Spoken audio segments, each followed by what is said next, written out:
The kingdom of Valerian was in deep trouble, yeah.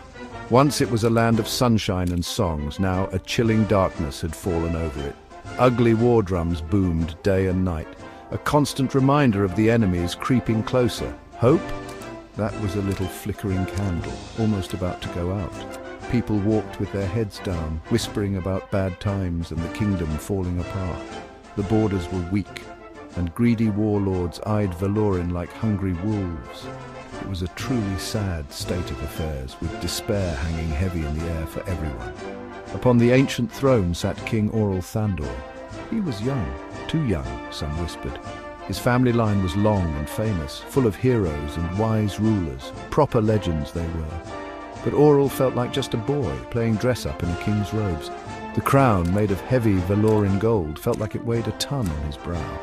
His kingdom was crying out for a savior, a strong leader. He felt the immense pressure, the fear of so many people resting squarely on his young shoulders.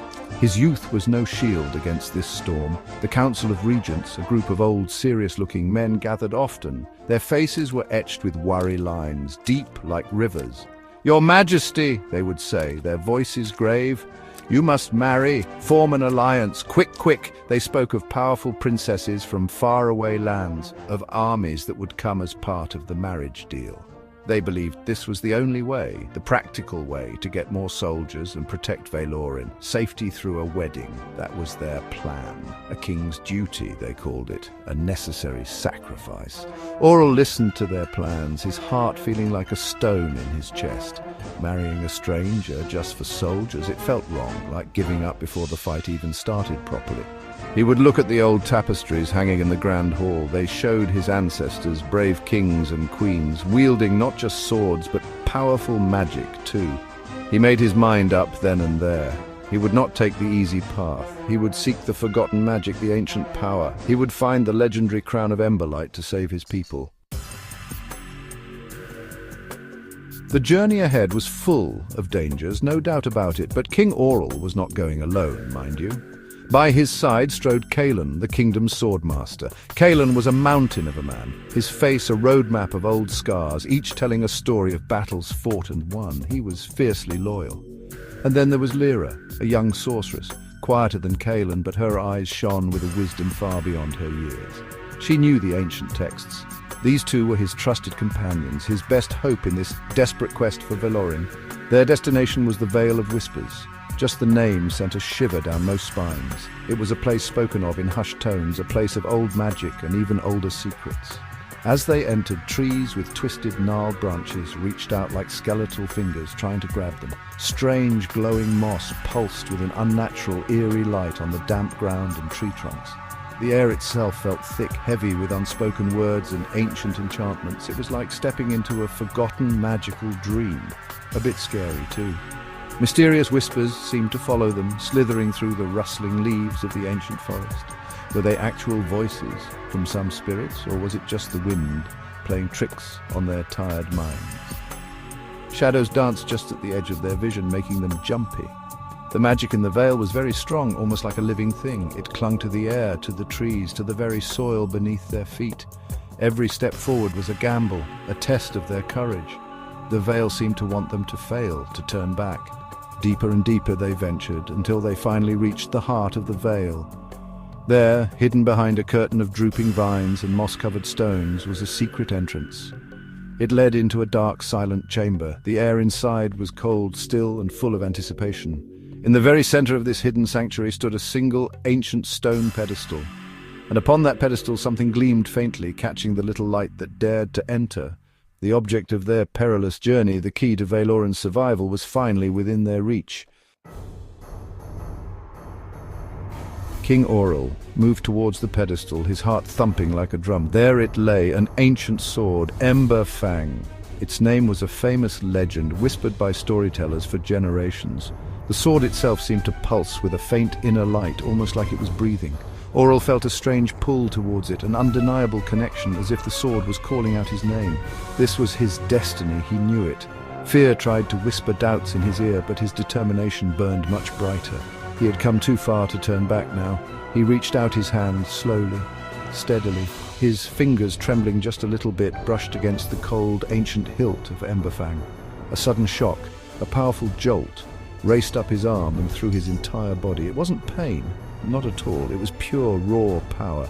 Visions exploded in his mind, roaring fires, epic battles, a king in shining armor leading his people to victory. He felt the strength of his ancestors, the old kings of Valerian, surging through his veins. A profound transformation was beginning from deep within him. In that very instant, Emberfang burst into brilliant flames. Bright magical fire, the color of a perfect sunset, erupted along the length of the blade. But this fire did not burn Aurel's hand. Instead, it felt wonderfully warm, comforting, and alive. The flames danced and leapt, lighting up the dark, hidden chamber with their fiery glow. Aurel himself felt different, stronger, more confident than ever before. The ancient power, locked away for so long, was now his to command. He was no longer just a boy king. He was something more. But just as this magical moment unfolded, the peace of the chamber was violently shattered. Dark, shadowy figures suddenly burst out from the hidden corners. From the darkness itself, it was an ambush, mercenaries, their faces cruel and hard, sent by those wicked lords who wished to see Valerian crushed and ruined. Their swords were drawn, sharp and gleaming menacingly in the firelight from Emberfang. Their eyes glinted with pure malice. The first unexpected test of King Aurel's newfound power had arrived so very soon without any warning. King Aurel did not flinch, not even for a second. He stood his ground, tall and resolute. Emberfang blazed fiercely in his firm grip, its flames casting dancing shadows on the chamber walls. Kaelan, the old warrior, let out a mighty roar, a true battle cry, and his own trusty blade sang through the air as he drew it. Lyra, the sorceress, her hands already glowing with magical energy, began to chant the words of a powerful spell. They would fight together, side by side.